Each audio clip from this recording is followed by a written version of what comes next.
I've always wanted to work for LGBT. I just to support, because I work in care. I've been working in care for like 20 years. So I thought, yeah, let me support, because I'm gay as well. So I thought, let me go into work for LGBT people.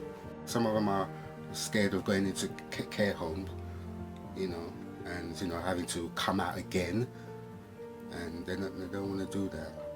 Yami does all those things that I can't do. Bending, stretching, carrying, anything like that. It's just impossible for me. He's been absolutely fantastic. I just would not be able to cope without him. Alternative care service is a domiciliary care service, so we provide care and support for people in their own homes. So we go into your home and give you whatever support you need. The idea for the LGBT focused domiciliary care came from, I lived in New York, and a friend of mine who was HIV positive was experiencing discrimination when he was receiving domiciliary care. A few of the care workers didn't want to touch him.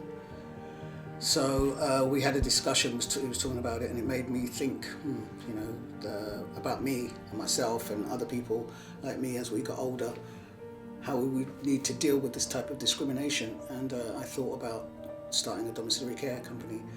And then I came back from New York, back to London, and just decided to set it up here instead. So we cater for everyone, but our specialism is the LGBT plus community and people with HIV who are HIV positive status. So the reason that we specialise, but we're not exclusive, is obviously we don't want to turn anybody away. But with the specialism, you know that you're not going to be discriminated against. So our whole ethos is no discrimination. We completely understand the community that we serve.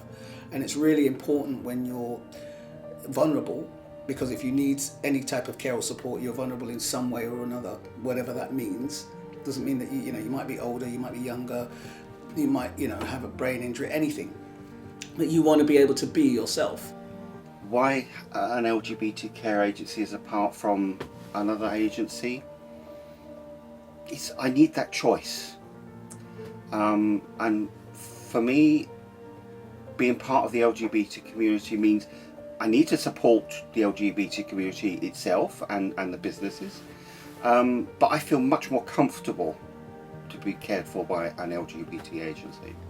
If you are in need of care and support and you're senior, you lived through that whole period where you would be imprisoned, and so people are genuinely afraid. I've spoken to people who a couple of service users, and they've said, well, these youngsters think it's okay to come out of the closet, but it's not. It's going to turn, and they genuinely believe that. We all like to think and believe that if we need care and support, we wouldn't tolerate this or we wouldn't tolerate that.